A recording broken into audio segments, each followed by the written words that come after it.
अनाथ पिंडक भगवान बुद्ध के परम स्नेह भाजन थे। वे अपने मन की तमाम बातें और वेदना निसंकोच उसने समक्ष प्रस्तुत कर समाधान पाने की आशा रखते थे। एक दिन अनाथ पिंडक का उदास चेहरा देख तथागत ने उनसे पूछा, सेठ किस समस्या के कारण चिंतित हो? उन्होंने बताया, नई बहू सुजाता के व्यवहार के कारण बहुत परेशान हूँ। वह अत्यंत अभिमानी है, बात बात में पति का अपमान करती है, हमारी अवज्ञा करती है, इसलिए परिवार में कलह होने लगी। तथागत ने कहा, सुजाता को हमारे पास भेजना, हम उसे उपदेश देकर रास्ते पर लाने का प्रयास करेंगे।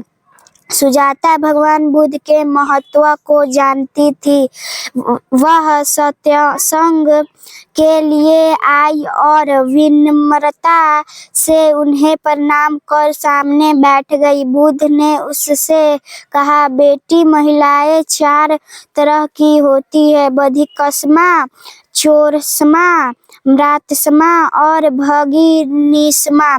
तुम इनमें से किस श्रेणी में आती हो? सुजाता बोली, भगवन, मैं इनका तात्पर्य नहीं समझ पाई, कृपया करके स्पष्ट रूप में से बताएं। बुद्ध ने कहा, जो गृहिणी हमेशा क्रोध करती है, पति का अपमान करने को तत्पर रहती है, उसे शास्त्रों में बधिकस्मा कहा गया है।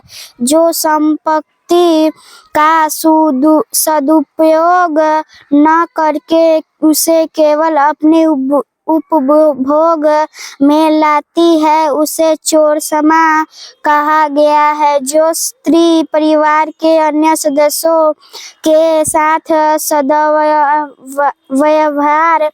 करती है, उसे म्रातस्मा कहा गया है। जो सभी को प्रिय भाई के समान व्यवहार करती है, वह भगिनीस्मा कहलाती है। भगवान बुद्ध के वचनों से सुजाता के अभिमान को काबू कर दिया।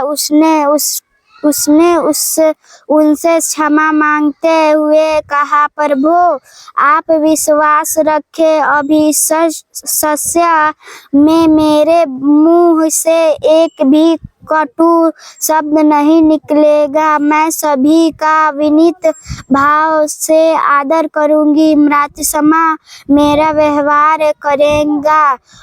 करते करते सुजाता के नेत्र सजल हो उठे।